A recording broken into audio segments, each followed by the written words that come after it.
Gloire à Jésus-Christ de Nazareth. Bien-aimés, que Dieu vous bénisse. Nous sommes là ce matin pour développer ce thème du rêve à la réalité. Du rêve à la réalité. Nous allons lire Genèse chapitre 37, du verset 5 jusqu'au verset 11. Genèse chapitre 37, verset 5 à 11. La Bible dit ceci. Joseph fit un rêve et le raconta à ses frères qui le détestaient encore. Il leur dit, écoutez ce rêve que j'ai fait, je vous prie. Nous étions au milieu des champs à lier des gerbes. Soudain, ma gerbe se dressa et se tint debout, et vos gerbes l'entouraient et se prosternèrent devant elle. Ses frères lui dirent, vas-tu donc être roi sur nous? Vas-tu être notre maître? Et ils le détestaient encore davantage, à cause de ses rêves et de ses paroles. Il fit encore un autre rêve qu'il raconta à ses frères. Il dit, j'ai encore fait un rêve. Le soleil, la lune et les 11 étoiles se prosternaient devant moi. Il le raconta à son père et à ses frères. Son père le rabroua. Il lui dit, que signifie ce rêve que tu as fait? Devons-nous venir nous prosterner jusqu'à terre devant toi, moi, ta mère et tes frères? Ses frères éprouvaient de la jalousie à son égard. Mais son père garda le souvenir de cet incident. Amen. Gloire à Jésus-Christ. Bien-aimés, c'est bel et bien notre test de base qui va nous conduire dans notre thème du rêve à la réalité. Là, on nous parle de Joseph. Joseph qui a eu des rêves. Des rêves qui ont causé sa perte. Des rêves qui ont emmené ses frères à le haïr, à le détester. Mais ces rêves que Joseph a eus se sont bel et bien accomplis. Plusieurs années après, ces rêves se sont bel et bien accomplis. Bien-aimés, d'entrée de jeu, il serait bon de signaler que tous les grands noms qui ont marqué le monde sont des personnes qui ont d'abord eu un rêve.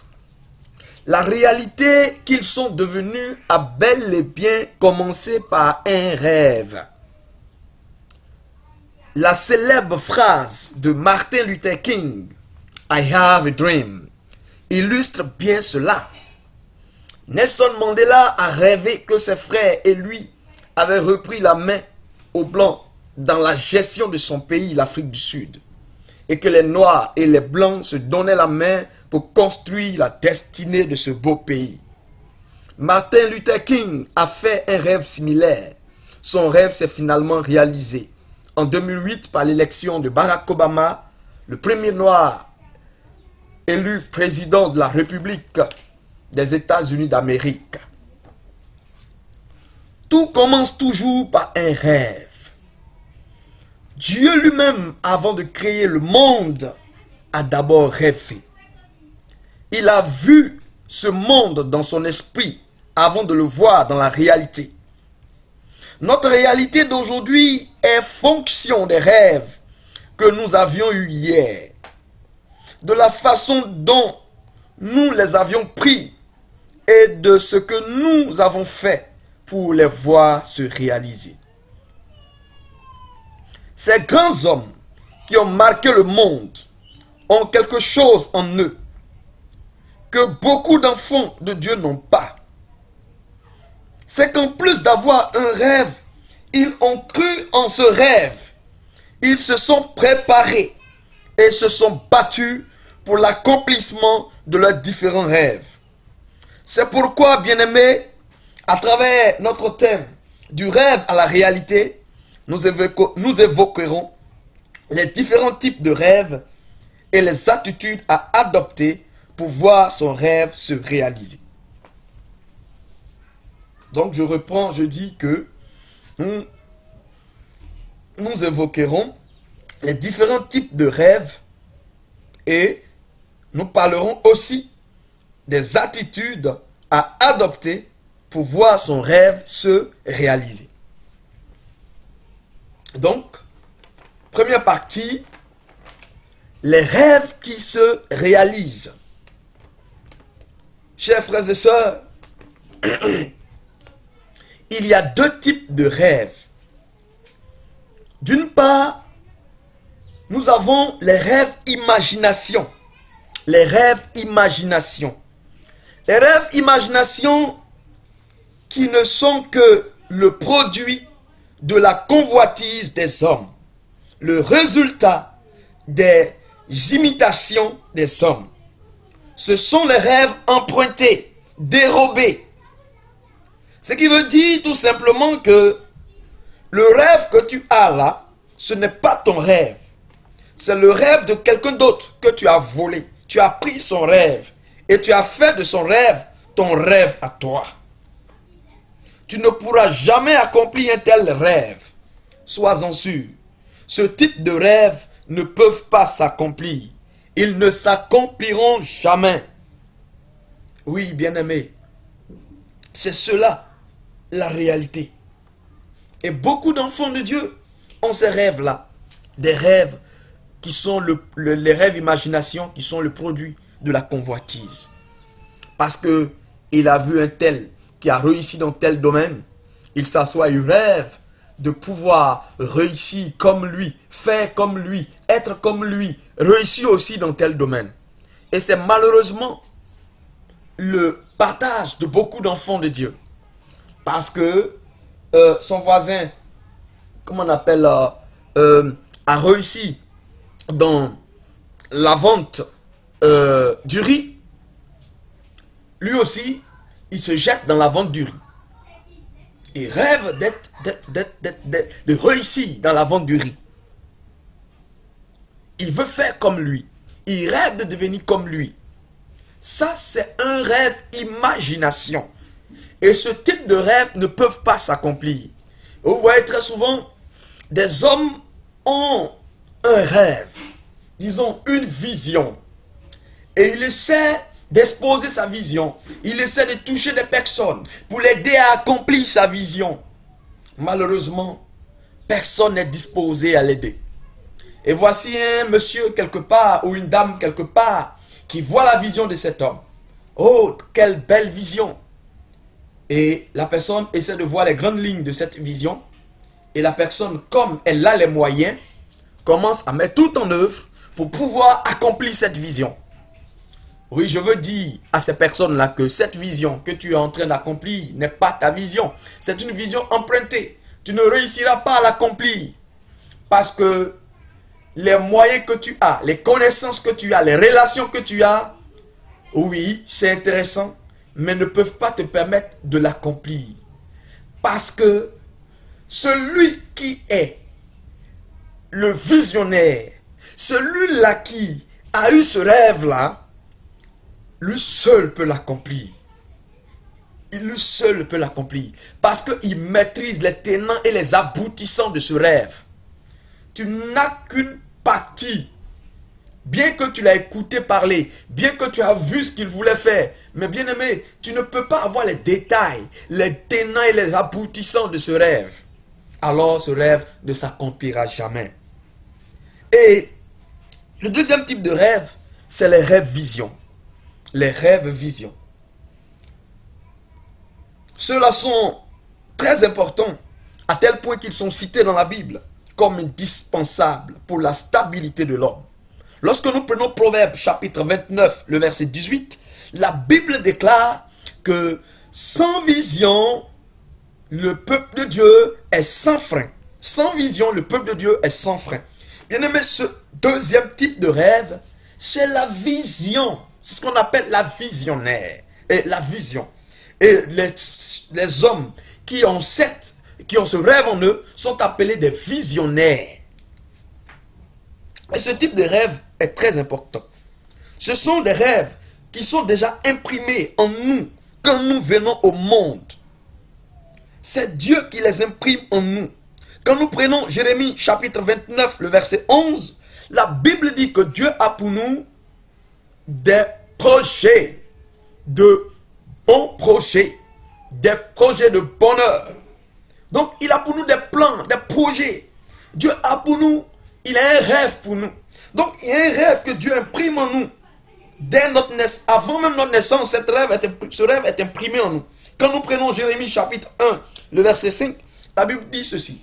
Dieu dit à Jérémie, depuis le sein de ta mère, avant même que tes os ne puissent se former dans le ventre de ta mère, moi Dieu, je te connaissais déjà et je t'avais choisi et établi prophète des nations. Bien-aimé, c'est cela la révélation. C'est que avant même que nous ne naissions, avant même que nous ne venions dans ce monde, ce rêve est déjà imprimé en nous.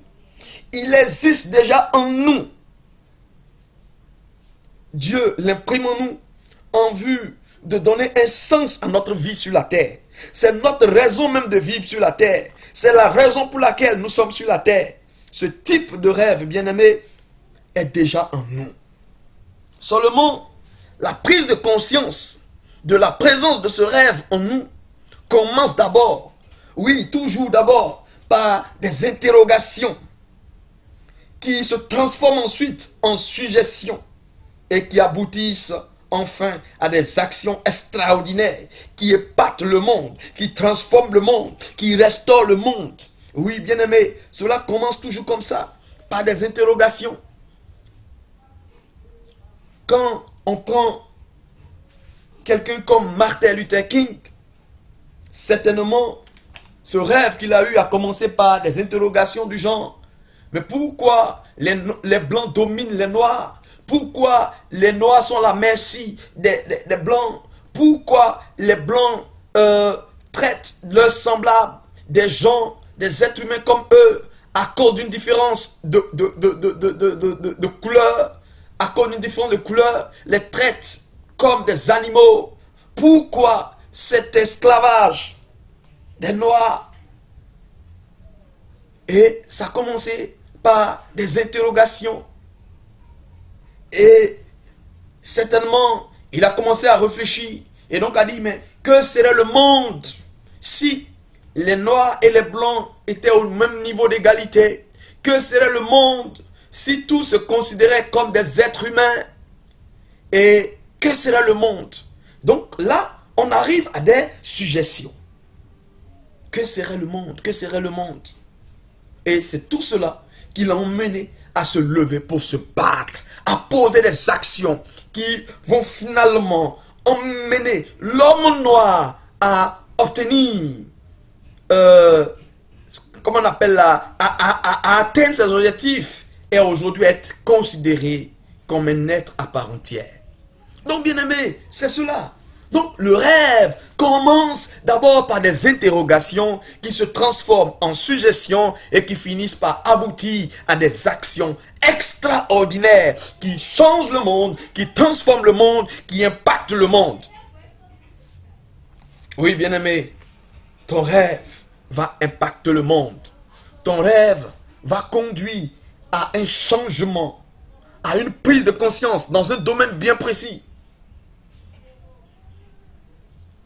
C'est cela, bien-aimé, les rêves, visions. Et chacun de nous a en lui ce rêve, vision. Fouille bien en toi, regarde bien en toi, ce rêve-là. Bien-aimé, après avoir parlé des types de rêves, nous voulons parler maintenant des attitudes que nous devons adopter pour voir nos rêves se réaliser. Les attitudes que nous devons adopter pour voir ces rêves-là se réaliser. La première chose à faire, bien-aimé, c'est de croire en son rêve. C'est de croire en son rêve. Bien-aimé, tous ceux qui ont impacté le monde de par la réalisation de leurs rêves ont toujours commencé par croire en ce rêve et en sa réalisation.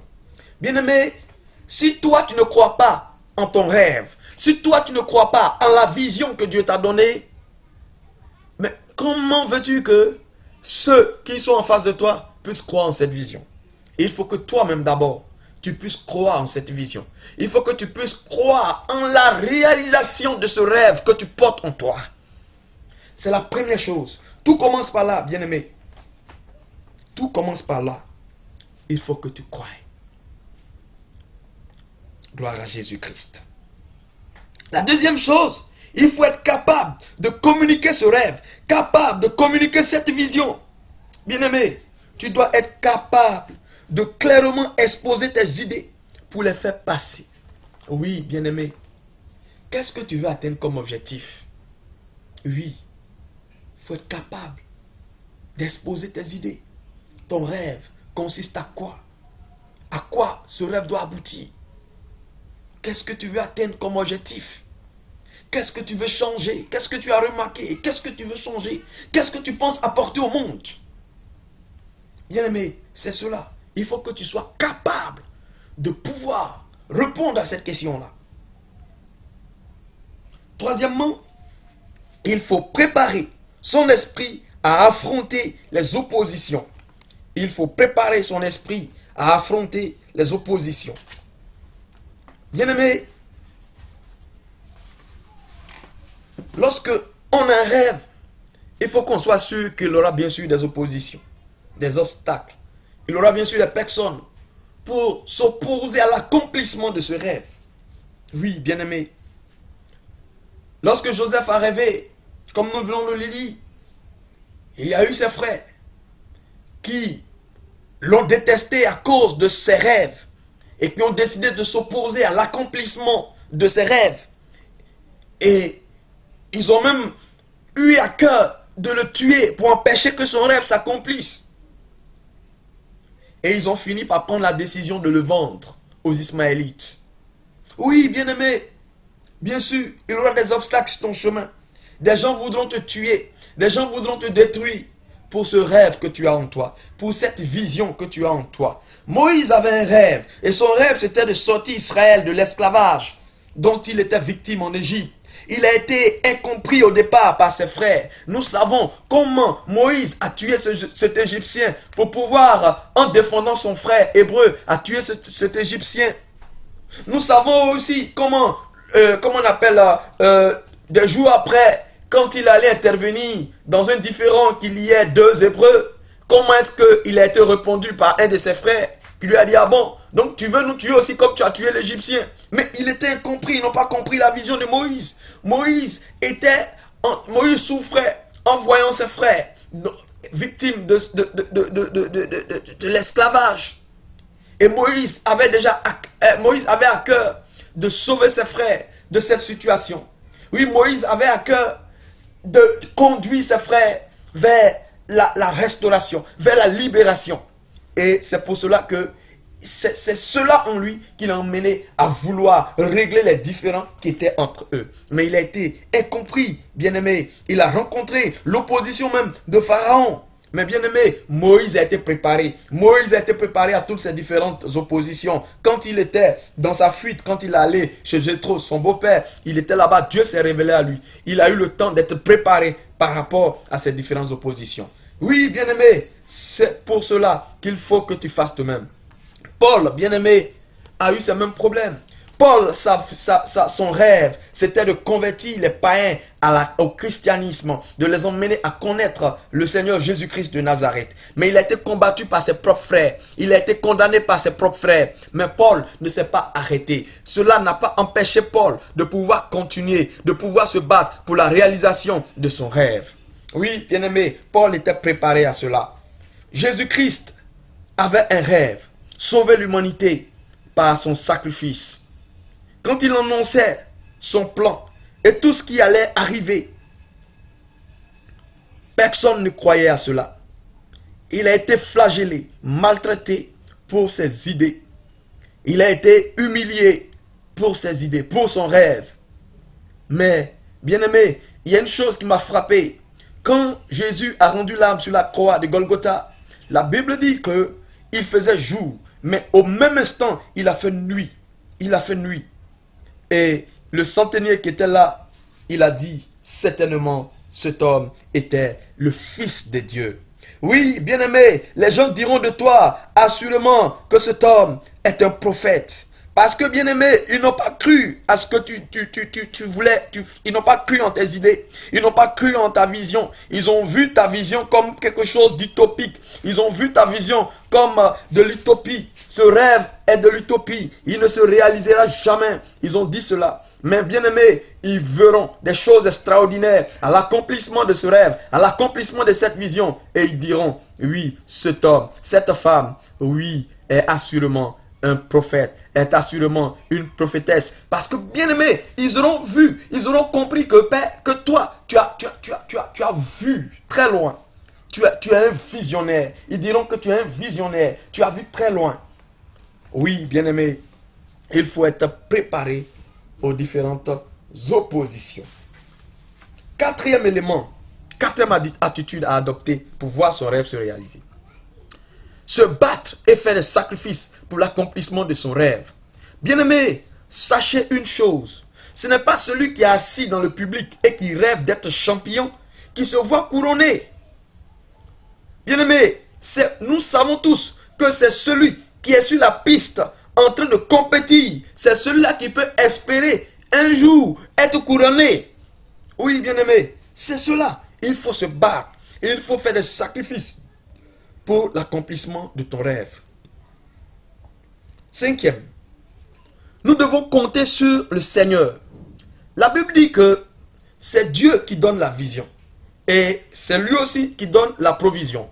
Bien-aimé, ce rêve que tu as, c'est Dieu qui l'a imprimé en toi. Cette vision que tu as, c'est Dieu qui l'a mise en toi. Et bien aimé, le Dieu qui t'a donné cette vision est capable de te donner la provision, c'est-à-dire les moyens qu'il faut pour réaliser cette vision. Alors regarde à ce Dieu, alors compte sur ce Dieu, alors prie et demande son soutien. Bien aimé, tu auras ce soutien. Bien aimé, il t'accordera la provision qu'il faut pour accomplir cette vision. Sixième attitude. Il faut s'informer pour avoir des réponses aux préoccupations que l'on a. Oui, bien-aimé, comment on appelle là, avant que ton rêve ne prenne naissance véritablement, on a dit tout à l'heure que cela commence par des interrogations. Il y a des questions que tu te poses. Mais pourquoi ça c'est comme ça? Pourquoi ça c'est comme ça? Pourquoi dans ma famille, tout le monde souffre? Pourquoi dans ma famille, chaque fois, comment on appelle, quelqu'un ne dépasse pas la classe de 3e? Pourquoi dans ma famille, il y a trop de problèmes? Pourquoi dans ma famille, tout le monde est pauvre? Ces questions-là, il faut bien qu'il y ait des réponses claires, véritables. Ce qui va te permettre de pouvoir trouver des solutions adéquates aux problèmes qui sont soulevés.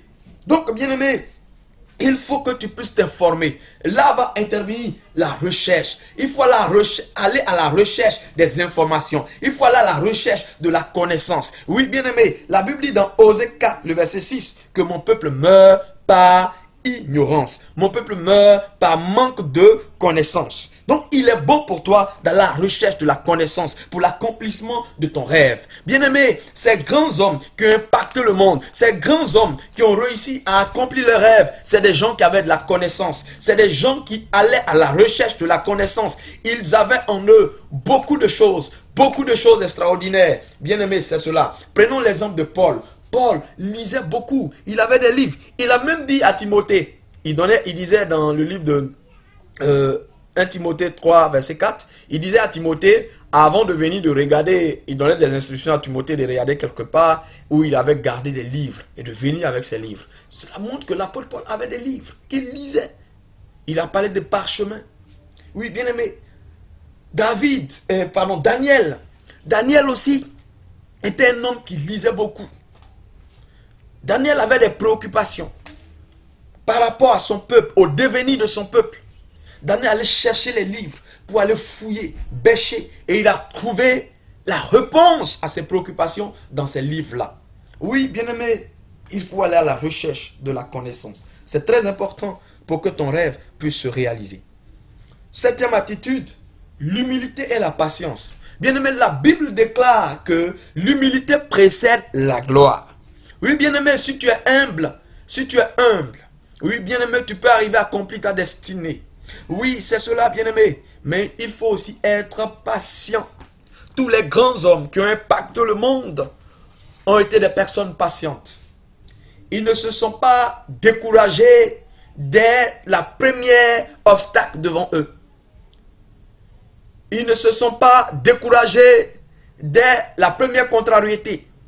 Mais bien aimé, au contraire, au lieu de se décourager, ils se sont armés de courage pour continuer le combat et aller jusqu'au bout pour remporter la victoire. Et à cause de cela, aujourd'hui, ils ont laissé un héritage. Ils sont des références. Ils sont incontournables. Oui, bien-aimé, il faut que tu sois humble. Il faut que tu sois patient. La patience, bien-aimé, est un chemin d'or. Oui, bien-aimé, cette lutte que Nelson Mandela a menée en Afrique du Sud a duré plusieurs années avant qu'il ne voie son rêve se réaliser. Oui, bien-aimé, mais il ne s'est pas découragé. Enfin, comme attitude, il faut être un homme de partage. Oui, bien-aimé, c'est très important. Il faut être une personne qui partage. Parce que, bien-aimé, la vision, ce rêve que Dieu t'a donné, tu ne pourras pas l'accomplir tout seul. Lorsque Moïse a reçu la vision, le rêve de faire sortir Israël de l'esclavage en Égypte, il a fallu des gens comme Aaron, il a fallu des gens comme Our auprès de Moïse, il a fallu des gens comme Josué pour l'aider à accomplir ce rêve. Bien-aimé, tu ne pourras pas accomplir à toi tout seul ce rêve que Dieu t'a donné. C'est pourquoi Dieu va susciter des canaux, des personnes pour t'aider à la réalisation de ce rêve. Mais pour que tu y arrives, il faut que tu sois une personne de partage, une personne qui partage avec les autres. Il y a des gens qui aiment évoluer en solo. Ils aiment évoluer en solo. Ils aiment être seuls dans ce qu'ils font. Ils n'associent personne à ce qu'ils font. Ils veulent se faire. Nul ne peut se faire tout seul.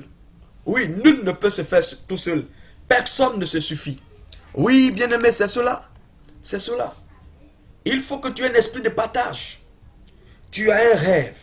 Bien-aimé, ce rêve, il faut que tu puisses partager. C'est-à-dire, montrer l'importance de ce rêve à d'autres personnes. Et solliciter le concours. Accepter que telle personne a telle qualité qu'il peut t'apporter pour permettre que ton rêve se réalise. Mais bien-aimé, si tu penses que à toi tout seul, tu peux réaliser ton rêve, bien-aimé, ce rêve ne pourra pas se réaliser. Aujourd'hui, beaucoup de personnes ont des qualités pour pouvoir accomplir leur rêve. Ils connaissent leur rêve, ils connaissent la vision que Dieu a mis en eux. Et ils ont toute la connaissance nécessaire, tous les éléments nécessaires. Mais ce sont des personnes individualistes. Ce sont des personnes recroquevillées sur eux-mêmes. Ce sont des personnes introverties. À tel point que ils agissent en solo. Ils font tout en solo. Et ils se rendent compte qu'ils n'avancent pas. Ils ne se rendent compte qu'ils n'arrivent pas à accomplir cette vision. Ils n'arrivent pas à accomplir ce rêve que le Seigneur leur a donné. C'est pourquoi, bien-aimé, il est important pour toi de pouvoir avoir un esprit de partage. Voilà donc ce que Dieu nous a mis à cœur, de vouloir partager avec toi ce matin. Du rêve à la réalité. Oui, bien-aimé, il est possible que ton rêve se réalise. Il est possible que cela se réalise. Mais bien-aimé, retiens ceci.